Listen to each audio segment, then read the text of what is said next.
Mesdames et messieurs de la presse,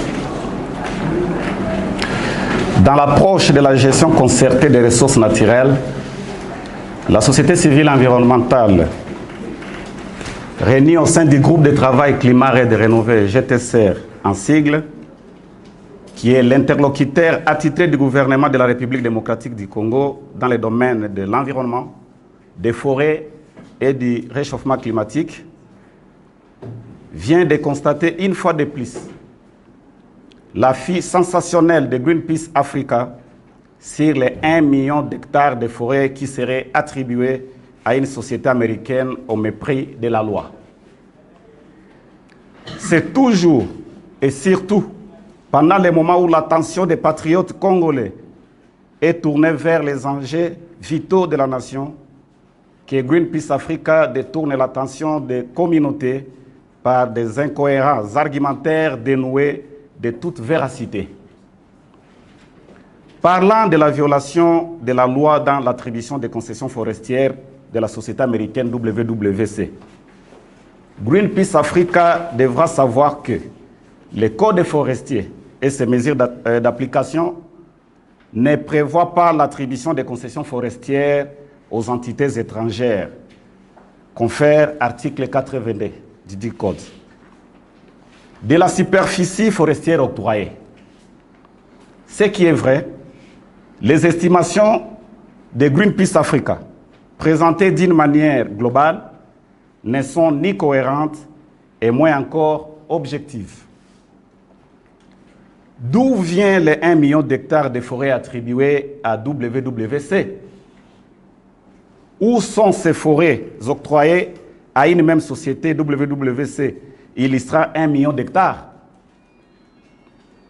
En ce qui concerne les concessions attribuées sous Madame la ministre d'État et ministre de l'Environnement, le groupe de travail Climat Raid Rénové signale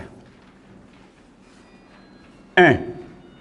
ERA Congo SAR a 188 835 hectares dans les territoires de Bassankoussou. 2. Sorfa Congo SARL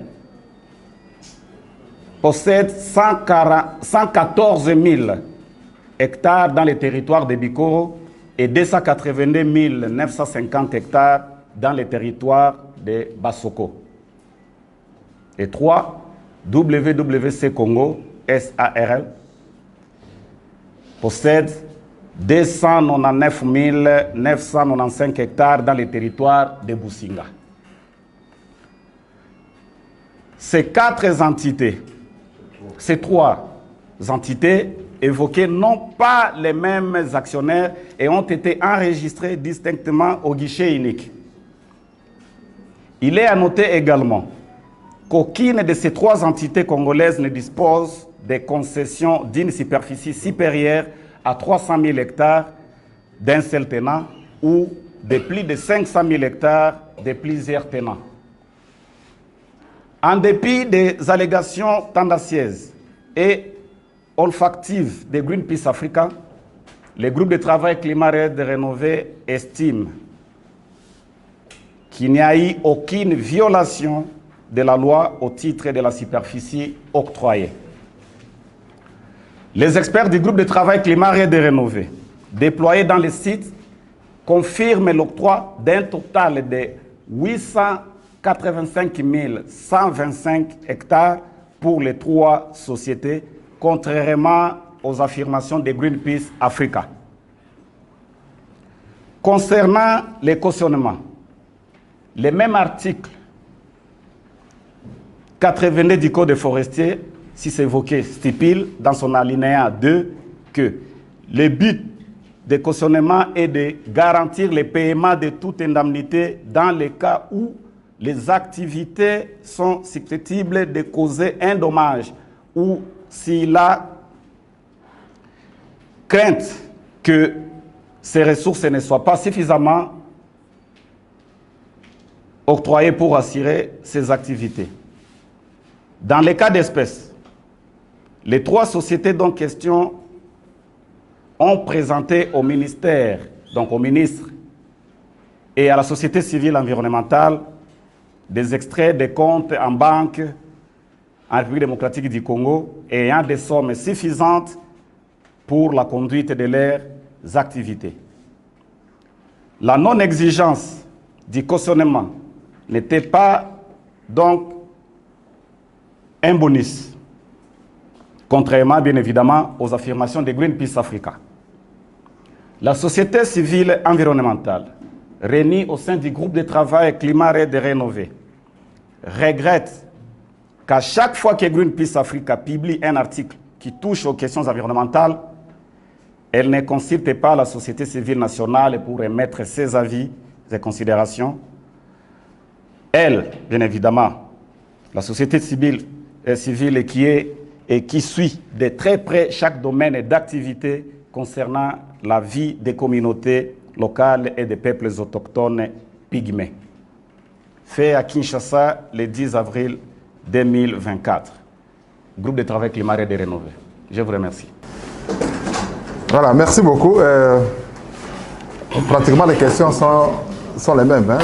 On est en train d'aller de les déformer, mais c'est presque la même chose. C'est que, oui, nous, ce n'est pas la première fois que nous nous opposons à des actions de n'importe qui. Je pense que vous avez suivi la fois dernière, nous avons demandé le départ du ministre de l'Environnement.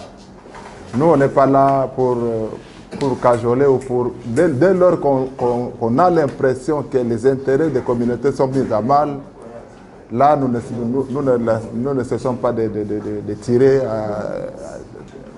directement. Alors, donc, on n'est pas porte-parole de qui que ce soit. Ce qu'on voulait dire ici, nous sommes le groupe de travail Climat Raid Rénové. Nous avons pris l'option, depuis 2009, de travailler sur la question de la réduction des émissions comme un moyen pour réduire la pauvreté et réduire les émissions. Et nous avons pensé que ce levier-là était le meilleur, parce que nous avons vu ce qui s'est passé avec les exploitants industriels de bois et ce qui se passe aujourd'hui, quand on parle de Climafold et les autres.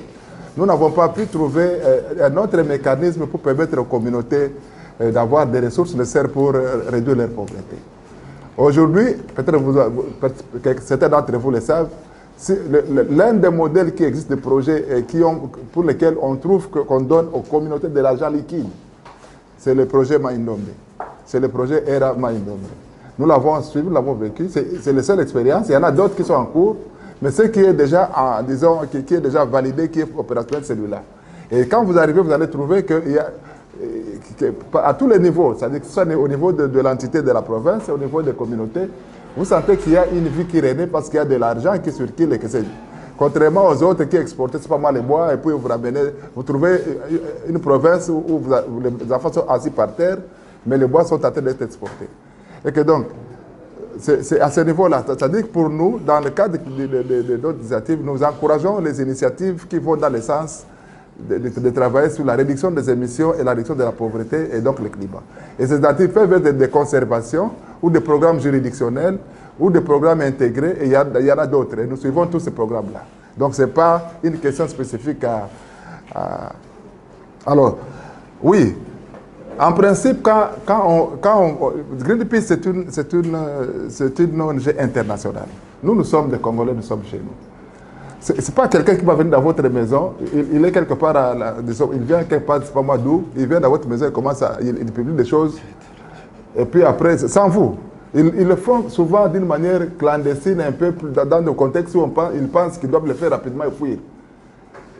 Je crois que ce n'est pas comme ça. Quand vous voulez faire quelque chose, vous pouvez consulter les autres. On pouvait avoir un débat de fond et de forme pour enfin finalement trouver, disons, on l'a fait dans l'État avec Greenpeace sur certaines questions. C'est-à-dire qu'on fait un débat, qu'on fait des descentes sur le terrain ensemble, de manière de mission conjointe, qu'on constate ensemble, et on remonte, on dit non, nous avons des évidences que c'est ça là, ce qu'il faut prendre.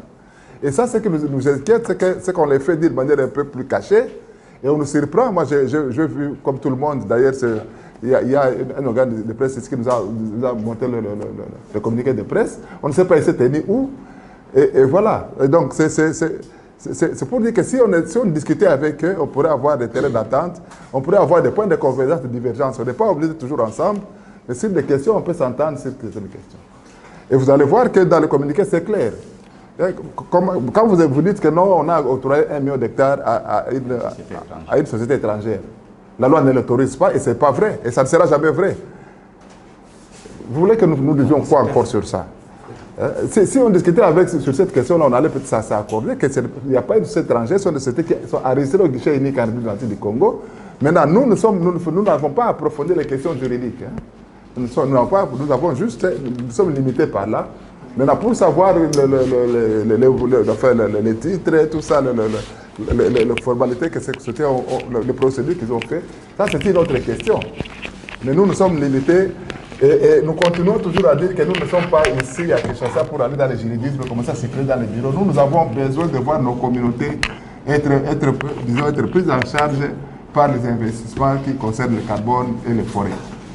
Tant que nous savons qu'au niveau des communautés, quelque part, il y a une maison en tôle qui est tollée et qu'il y a un changement qui apparaît, pour nous, c'est un objectif pour le GTC et ça avance. Alors, quelles sont les craintes? Les craintes, c'est que c'est ça le problème. Chaque fois, on est en train toujours de décourager les initiatives. Ce n'est pas la première fois. Hein. Ça fait 3 fois que nous sommes en face de Greenpeace dans cette question. Nous étions avec eux encore en opposition à Glasgow, parce qu'eux, ils voulaient dire que la RDC est désorganisée, que la RDC est mal gouvernée et que ça ne servirait à rien d'octroyer les 500 millions de CAFI. Et les avertis, la communauté internationale a dit non, mais quelle est la position de la société civile internationale? Et nous nous sommes prononcés. Nous nous sommes prononcés pour dire et insister que les pays qui sont gouvernés ont quelle forêt? Est-ce que c'est la démocratie qui gouverne les forêts? Nous sommes le premier poumon du monde, mal gouverné ou bien gouverné, donc c'est pas ça le problème c'est ailleurs. Et nous avons dit, nous soutenons toute initiative qui va nous aider à avoir des moyens pour réduire la pauvreté. Et donc, ce genre de sorties médiatiques bloque un peu les initiatives et les efforts que nous avons fait depuis 2009 pour avoir une stratégie nationale qui fonctionne, pour avoir un plan d'investissement et pour continuer à faire le lobbying pour avoir des financements consistants pour que nos communautés puissent avancer. Et c'est ça l'objectif de ce genre d'ONG international. À Glasgow et à Shabashek, c'était la même chose. On est là-bas en pleine réunion, il faut un point de presse ici. Donc, nous sommes là, tout le monde est là, il faut un point de presse ici, juste pour nous empêcher, nous, de ne pas continuer les démarches que nous faisons pour mobiliser le moyen pour prendre en charge des communautés. C'est la même chose. Et donc, c'est ça notre crainte. Il y a parce que qui a posé les craintes. Conflit d'intérêts, il n'y a pas. Nous sommes neutres, apolitiques, indépendants. Nous n'avons pas d'intérêt à gérer dans ces questions-là. Les intérêts sont ailleurs. Ceux qui ont des intérêts, je ne sais pas c'est qui, mais nous c'est dans un cadre vraiment désintéressé que pourvu que nous puissions protéger les initiatives qui existent, qui sont en cours. Et nous avançons suffisamment. On connaît Poumon, on connaît Pays Solutions, on connaît ceci. Tous les projecteurs du monde sont tournés sur les forêts de la RDC et nous devons les mettre en valeur pour que les communautés qui vivent dans ces forêts puissent en bénéficier. Et c'est ça le combat, c'est ça le contraire. Si on continue à décourager tous ces genres de discussions, ça sera compliqué. Les superficies, on les a données, les superficies sont telles que nous les avons sont dans les normes. Et s'il y a une contre-vérification à faire, on peut le faire. Nous on a des études jusqu'à maintenant ici. À ce moment ici, nous avons une experte qui est à Businga maintenant, cartographe, qui suit de très près ce travail-là. C'est ça, ce sont les données-là qu'elle nous a fait parvenir. Nous on n'est pas experts à SIG. Nous avons eu les données que nous avons et nous vous les présentons telles que nous les donnons. Et nous demandons à Greenpeace s'il a des éléments contradictoires par rapport à ça qu'il nous présente. Voilà, je pense que j'ai ramassé les questions dans un premier temps. Nous ne faisons que notre travail. Nous sommes de la société civile et nous sommes là pour alerter.